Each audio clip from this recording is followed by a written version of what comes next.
திமுகவில் ஏற்கனவே அறிவிக்கப்பட்ட வேட்பாளர்களை மாற்றக்கோரி நேற்றும் போராட்டம் தொடர்ந்தது. அதிருப்தியாளர்களுக்கு பதில் தரும் விதமாக திமுக வேட்பாளர் தேர்வு குழுவில் இடம்பெற்றிருந்த துரைமுருகன் புதிய விளக்கத்தை அளித்திருக்கிறார். திமுகவில் வேட்பாளர் பட்டியல் வெளியானது முதலே தமிழகத்தின் பல்வேறு இடங்களில் வேட்பாளர்களை மாற்றக்கோரி அக்கட்சியினர் தொடர்ந்து போராட்டத்தில் ஈடுபட்டுள்ளனர். பாளையங்கோட்டை, விருத்தாச்சலம், சீர்காழி, நாகை ஆகிய தொகுதிகளுக்கு அறிவிக்கப்பட்ட வேட்பாளர்களை மாற்ற வேண்டும் என்ற கோரிக்கை அக்கட்சியினரிடையே எழுந்துள்ளது. 3 தேர்தலாகவே கூட்டணி கொடுத்தாங்க. இந்த முறை எங்களுக்கு தாய் கழகத்துக்கே வேட்பாளர் அறிவிப்பாங்க எதிர்பார்க்கலாம்.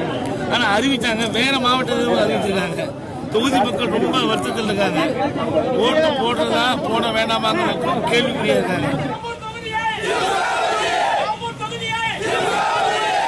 ஆம்பூர் தொகுதியை மனிதநேய மக்கள் கட்சிக்கு ஒதுக்கியதை எதிர்த்து அப்பகுதி திமுகவினர் போராட்டத்தில் இறங்கியுள்ளனர். வேட்பாளர் தேர்வு குழுவில் இடம்பெற்றிருந்த முன்னாள் அமைச்சர் துரைமுருகனை கண்டித்தும் சில இடங்களில் திமுகவினர் போராட்டத்தில் ஈடுபட்டனர்.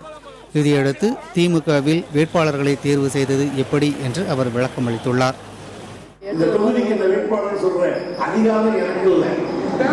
தளபதியும் தலைவரும் சொல்றதுக்கு நான் ஒத்து அவ்வளவுதான்.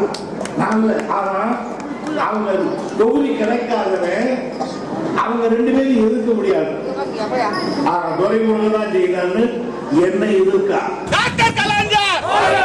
அரக்கோணம் தொகுதியில் திமுக வேட்பாளர் மாற்றப்பட்ட போதிலும் அதிருப்தி நீடிக்கிறது. தற்போது வேட்பாளராக அறிவிக்கப்பட்ட ராஜ்குமாரை நீக்க கோரி திமுகவினர் ஆர்ப்பாட்டத்தில் ஈடுபட்டனர். புதிய தலைமுறைக்காக செய்தியாளர் குழு.